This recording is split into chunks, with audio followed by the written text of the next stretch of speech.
Well mga kapopong, isang biglaan at kapansin-pansing aksyon ng militar mula sa United States sa Venezuela ang nagdulot ng malawakang reaksyon sa larangan ng pandaigdigang ugnayan.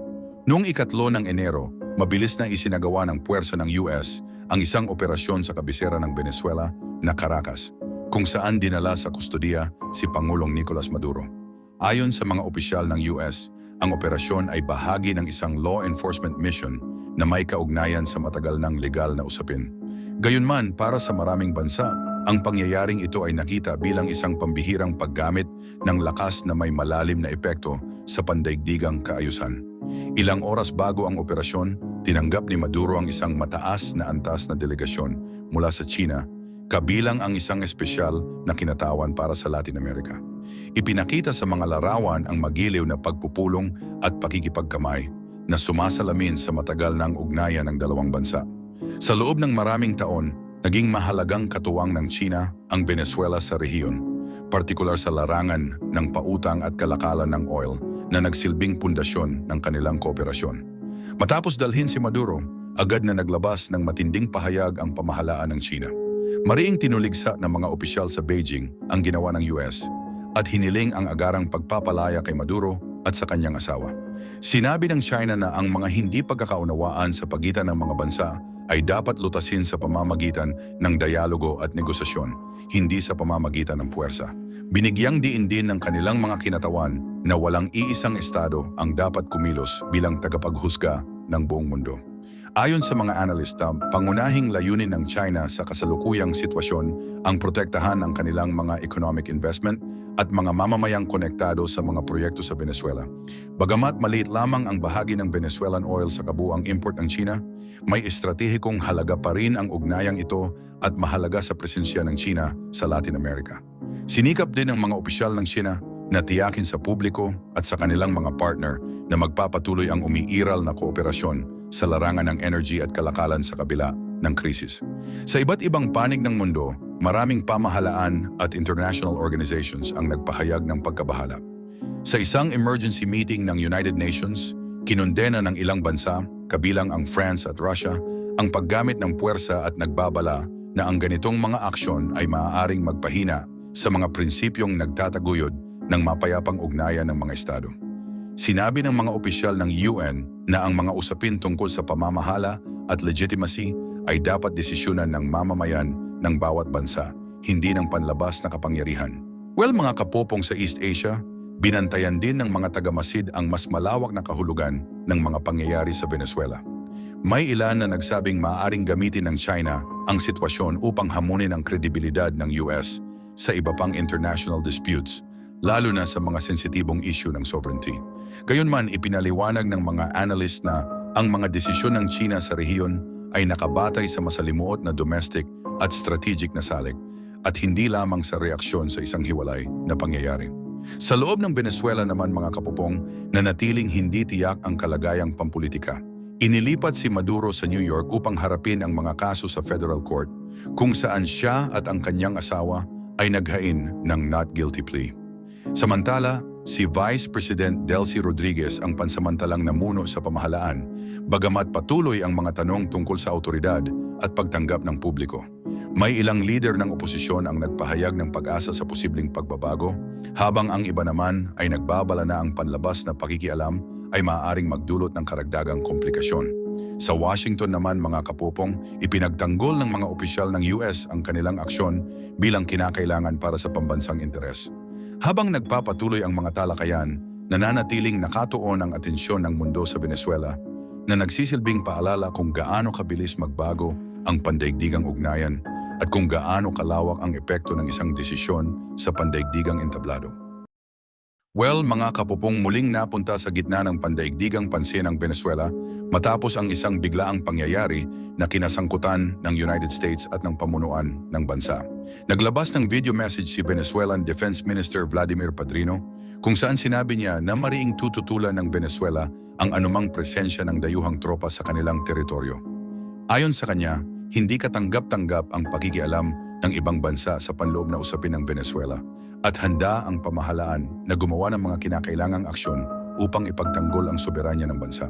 Sinabi rin ni Padrino na may mga pangyayaring naganap sa mga lugar na may maraming naninirahan at kasalukuyang kinokolekta ng mga autoridad ang mga ulat tungkol sa mga individual na labis na naapektuhan ng naturang operasyon. Idiniin niya na ang ganitong uri ng sagupaan ay nagdudulot ng takot at pangamba sa mga komunidad, kaya't mahalaga umano ang pagkakaisa ng mamamayan at ng mga institusyon ng Estado. Kasunod nito, naglabas ng opisyal na pahayag ang Bolivarian National Armed Forces ng Venezuela. Kinondena nila ang kanilang tinawag na duwag na pagkuha kay President Nicolas Maduro na iniuugnay sa puwersa ng United States. Ayon sa militar, maraming miyembro ng security team ng Pangulo at mga taong nasa paligid ang labis na naapektuhan sa nasabing aksyon. Ipinahayag ng kanilang army ang kanilang buong suporta sa pamahalaan at ang kanilang determinasyon na panatilihin ang kaayusan at katatagan ng bansa. Ang mga pangyayaring ito ay naganap sa gitna ng matagal ng tensyon sa politika ng Venezuela. Bago pa man ang insidenteng ito, matindi na ang hamon sa pamumuno ni President Maduro dahil sa mga pinagtatalo ng halalan at mga tanong tungkol sa lehitimasyon ng pamahalaan. Ayon sa pagsusuri ng America's Quarterly, ang pananatili ni Maduro sa kapangyarihan ay nakasalalay sa ilang mahahalagang salik, kabilang ang katapatan ng militar, pagkakaisa ng mga nasa mataas na posisyon at ang epekto ng patuloy na paghihirap sa ekonomiya. Sinabi sa ulat na ang kakulangan sa pangunahing pangangailangan at ang patuloy na problema sa kabuhayan ay maaaring magpahina sa suporta ng publiko sa pamahalaan. Sa mga oras na may pagbabago sa loob ng mga institusyon o sa pananaw ng mga mamamayan, maaaring magkaroon ng bagong direksyon ang politika ng bansa. Ito ang mga indikasyong patuloy na binabantayan ng mga analyst at pandaigdigang tagamasid. Matapos ang naturang pangyayari, nagdeklara si President Maduro ng state of emergency at nanawagan sa iba't ibang sektor ng lipunan na magkaisa. Sinabi niya na ang sitwasyon ay usapin ng pagtatanggol sa kalayaan at dignidad ng Venezuela. Para sa kanyang mga taga-suporta, malinaw na mensahe ito na ang kapalaran ng bansa ay dapat pasyahan lamang ng mga Venezuelan, hindi ng mga panlabas na puwersa. Sa loob ng bansa, halo-halo ang naging reaksyon ng publiko. May mga komunidad na nakaramdam ng matinding takot at pagkalito dahil sa mga ulat ng pagsabog at kilos militar sa iba't ibang lugar. Mayroon din namang ilan na tinitingnan ang pangyayari bilang posibleng simula ng pagbabago matapos ang mahabang panahon ng political deadlock. Ang nakaraang halalan kung saan may oposisyong kandidato na nag-angking panalo ay patuloy na nagsisilbing mahalagang konteksto sa kasalukuyang sitwasyon. Sa pandaigdigang antas, nagbukas ang pangyayari ng mas malawak na diskusyon tungkol sa papel ng mga dayuhang bansa sa mga krisis ng ibang estado. Maraming leader at organisasyon ang nanawagan ng pagpipigil at diplomasya. Binibigyang diin na ang anumang sagupaan ay maaaring magdulot ng mas malalim na problema sa rehiyon. Well mga kapopong, sa mga susunod na linggo, inaasahang magiging mahalaga ang mga magiging aksyon ng pamahalaan, militar at lipunang sibil sa paghubog ng kinabukasan ng Venezuela. Sa gitna ng patuloy na tensyon at kawalan ng katiyakan, nananatiling bukas ang tanong kung anong direksyon ang tatahakin ng bansa habang hinaharap nito ang isa sa pinakamahirap na yugto ng kasaysayan nito. Well, kahapon mga kapupong, nagsagawa ang United States ng isang malaking aksyon sa kabisera ng Venezuela na Caracas. Sa operasyong ito, inalis si Pangulong Nicolas Maduro at ang kanyang asawa na si Cilia Flores mula sa kanilang opisyal na tirahan at inilipat palabas ng bansa upang harapin ang mga usaping legal sa United States. Ayon sa mga opisyal, ang pangyayaring ito ay resulta ng maraming buwang paghahanda na kinabibilangan ng intelligence gathering, maingat na pagpaplano at koordinasyon ng iba't ibang sangay ng militar at law enforcement. Si President Donald Trump, na nagsalita makalipas ang ilang oras mula sa Florida, ay sinabi na ang operasyon ay inaprubahan noong huling bahagi ng Biyernes ng gabi matapos hintayin ang angkop na kondisyon ng panahon. Ang misyon ay isinagawa sa ilalim ng codename na Operation Absolute Resolve. Ayon kay General Dan Kane, chairman ng Joint Chiefs of Staff, mahigit 150 sasakyang panghimpapawid ang ginamit, kabilang ang fighter jets, helicopters, at remotely piloted drones na nagmula sa iba't ibang base sa Western Hemisphere. Sa mga oras na madaling araw, dumating ang puwersa ng United States sa compound ni Maduro sa gitna ng Caracas bandang 2:00 ng umaga. Ayon sa mga ulat, halos madilim ang buong lungsod sa pagsisimula ng operasyon, isang estratehiya na sinabi ng Pangulo na bahagi ng masusing pagpaplano. Tahimik at mabilis na kumilos ang mga tauhan upang maiwasan ang mas malawak na kaguluhan sa lungsod. Matapos makapasok sa compound, isinailalim ng mga tauhan ng law enforcement sina Maduro at Flores sa kustodiya. Agad silang inilipat sakay ng helicopter patungo sa isang US naval vessel na nakapwesto sa karagatan. Mula roon, inaasahang dadalhin sila sa New York upang humarap sa mga kaso sa federal court. Sinabi ni US Attorney General Pam Bondi na ang dalawa ay haharap sa paglilitis sa Southern District of New York kaugnay ng matagal ng aligasyon ng illegal drug trafficking. Samantala, mariing tumugon ang pamahalaan ng Venezuela. Si Vice President Delcy Rodriguez, na ayon sa konstitusyon ay maaaring umako ng pamumuno kapag ang Pangulo ay hindi makapaglingkod, ay sinabi na ang ginawa ng United States ay isang hindi makatarungang pag-alis sa liderato ng bansa. Hiniling niya ang katiyakan na ligtas sina Maduro at Flores at iginiit na nananatiling lehitimong Pangulo si Maduro. Nanawagan din siya sa mga mamamayan na manatiling kalmado at nagkakaisa. Sa buong Caracas, nakaramdam ng matinding pag-aalala ang mga residente matapos makarinig ng sunod-sunod na malalakas na pagsabog at makakita ng mababang lipad na sasakyang panghimpapawid bago sumikat ang araw. May mga video at ulat ng mga saksi na nagpapakita ng usok at ingay sa iba't ibang bahagi ng lungsod. Nagdeklara ng emergency ang mga lokal na autoridad at may mga armored vehicle na nakita sa mga kalsada pagsapit ng umaga, palatandaan ng tumitinding tensyon na inihahalin tulad ng ilan sa isang sagupaan ng kapangyarihan. Pero mga kapupong iba-iba ang naging reaksyon ng international community. May ilang leader ng ibang bansa ang kumondena sa aksyon ng United States at nanawagan ng diplomasya, sinasabing dapat igalang ang soberanya ng bawat bansa. Mayroon din namang sumuporta sa layunin na papanagutin si Maduro sa mga aligasyon laban sa kanya. Sa loob ng United States, may mga kritiko ring nagtanong kung tama bang isinagawa ang operasyon nang walang malinaw na pahintulot ng Kongreso. Anyway, mga kapupong, sinabi ni President Donald Trump na tutulong ang United States sa isang mapayapang transition at makikipagtulungan sa muling pagbangon ng Venezuela, kabilang ang posibleng pakikipag-ugnayan ng mga American companies sa sektor ng langis. Gayunpaman, kanyang sinabi na ang pangmatagalang solusyon ay dapat magmula sa isang maayos at lehitimong pagbabago ng pamumuno na magbibigay daan sa katatagan at kaayusan ng bansa. Well, mga kapupong, ilang oras lamang ang nakalipas, nagising ang mga residente ng Caracas, ang kabiserang lungsod ng Venezuela, dahil sa sunod-sunod na malalakas na pagyanig at nakakabahalang tunog mula sa mga sasakyang panghimpapawid na dumaan sa himpapawid ng lungsod. Ayon sa mga saksi, nangyari ang mga insidente bandang 2:00 ng madaling araw kung saan ilang magkasunod na malalakas na ingay ang narinig sa iba't ibang bahagi ng kabisera. Kasabay nito, namataan ang makakapal na usok na umaangat malapit sa mahahalagang lugar, dahilan upang magdulot ng takot sa mga residente. Ilang lugar sa lungsod ang biglang nawalan ng kuryente. Dahil dito, maraming residente ang lumabas ng kanilang mga bahay upang alamin kung ano ang nagaganap.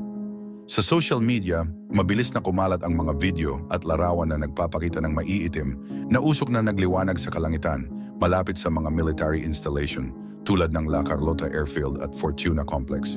May ilan ding kuha na nagpapakita ng katulad na pangyayari sa mas silangang bahagi ng lungsod, kabilang ang mga lugar na malapit sa mga airport at mga karatig distrito. Ayon sa mga ulat mula sa ilang komunidad, may mga nakitang mababang lipad na sasakyang panghimpapawid ilang minuto bago at pagkatapos ng mga malalakas na tunog. Ang presensya ng mga ito ay lalong nagpalakas sa pangamba ng mga residente na hindi pa rin tiyak kung ano ang tunay na lawak ng nangyari. Sa mga oras na nagaganap ang mga insidenteng ito, kapansin-pansin ang mabilis na pagkalat ng impormasyon online, kasabay ng paglabas ng mga unang ulat mula sa international media. Ang mga pangyayari ay naganap sa gitna ng umiigting na tensyon sa pagitan ng Venezuela at ng United States. Ilang oras lamang matapos ang insidente, naglabas ng pahayag ang US President at sinabi na sina President Nicolas Maduro at ang kanyang asawa na si Cilia Flores ay nahuli at inalis mula sa bansa bilang bahagi ng isang planadong operasyon. Sinabi niya na naging matagumpay ang isinagawang aksyon, bagaman kakaunti lamang ang ibinahaging detalye tungkol sa paraan ng pagpapatupad nito. Sa mga oras na iyon, wala pang agarang kumpirmasyon mula sa opisyal na military channels. Bilang tugon, mariing kinondena ng pamahalaan ng Venezuela ang nangyari at tinawag itong isang seryosong panghihimasok mula sa labas ng bansa. Nanawagan ang mga opisyal sa kanilang mga taga-suporta na magkaisa at maging handa sa pagtatanggol ng soberanya ng bansa. Sinabi rin ng mga autoridad na ang sitwasyon ay isang malinaw na paglabag sa international norms at iginiit na mananatiling matatag ang kanilang pamahalaan sa kabila ng panlabas na presyon. Kasunod nito, idineklara ng Pangulo ang state of emergency, isang aksyon na nagbibigay ng mas malawak na kapangyarihan sa mga autoridad pagdating sa seguridad at pangangalaga ng critical infrastructure. Nagpahayag din ng pag-aalala ang mga leader ng karatig bansang Colombia na nanawagan para sa agarang internasyonal na pag-uusap upang talakayin ang mga naganap. Hinimok nila ang mga pagpupulong sa loob ng mga regional at global organizations upang maiwasan ang paglala ng sitwasyon. May ilang diplomatikong kinatawan mula sa iba pang bansa ang nagsalita rin na nagpahayag ng suporta sa karapatan ng Venezuela na magtakda ng sarili nitong direksyon at binigyang diin ang kahalagahan ng pagpapanatili ng katahimikan. Well, mga kapupong, naglabas ang US Federal Aviation Authority ng pansamantalang pagbabawal sa mga commercial flight na dumadaan sa himpapawid ng Venezuela dahil sa patuloy na aktibidad sa rehiyon. Pinayuhan ng mga piloto na iwasan muna ang lugar hanggang sa maging malinaw ang sitwasyon. Ang American Embassy sa bansa ay nagpaalala rin sa kanilang mga mamamayan na manatili sa kanilang kinaroroonan at umiwas sa hindi kinakailangang paglalakbay. Anyway, mga kapopong, sa mga oras na ito, patuloy pa ring sinusuri ng mga autoridad at international agencies ang buong lawak ng mga pangyayari. Ang mga residente ng Caracas ay nananatiling alerto, umaasang magkakaroon ng malinaw na impormasyon at kapanatagan matapos ang biglaang at nakakagulat na mga insidente na naganap ilang oras lamang ang nakalipas. Sa huling bahagi ng Marso ng taong 2025, iniulat ng pambansang kumpanya ng enerhiya ng China ang isang mahalagang pagkakatuklas sa karagatan malapit sa lungsod ng Shenzhen. Ayon sa National Offshore Oil Corporation ng China, natukoy nila ang oil field na kilala bilang Huizhou sa silangang bahagi ng South China Sea. Tinatayang may mahigit 100 milyong tonelada ng oil at natural gas sa ilalim ng dagat. Inilarawan ito ng mga opisyal bilang isang malaking tagumpay sa larangan ng offshore exploration, lalo na dahil sa lalim at hirap ng kondisyon sa ilalim ng dagat. Ipinakita ng mga unang pagsubok sa drillings na tuloy-tuloy ang paglabas ng langis at gas na nagpapahiwatig ng potensyal para sa pangmatagalang produksyon sa hinaharap. Matatagpuan ang oil field humigit kumulang 170 kilometro mula sa Shenzhen, sa loob ng lugar na sinasabing saklaw ng Exclusive Economic Zone ng China. Sinabi ng mga leader ng kumpanya na ang tagumpay na ito ay bunga ng sunod-sunod na pag-unlad sa teknolohiya ng drillings, na nagbigay daan upang maabot ang mga layer sa ilalim ng dagat na dati ay itinuturing na napakahirap galugarin. Para sa Beijing, ang pagkakatuklas ay hindi lamang tungkol sa enerhiya, kundi pati na rin sa pagpapakita ng kakayahan sa larangan ng agham at engineering sa karagatan. Sa mga oras na inanunsyo ang balitang ito, tumanggap din ito ng pansin mula sa mga karatig bansa sa Southeast Asia. Ang South China Sea ay matagal nang kilala bilang isang rehiyong mayaman sa likas na yaman at mahalaga sa kalakalan.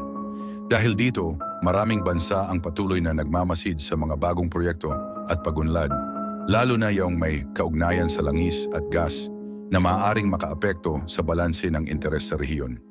Sa Pilipinas, patuloy namang naghahanap ang pamahalaan ng mga paraan upang mapalakas ang lokal na supply ng enerhiya.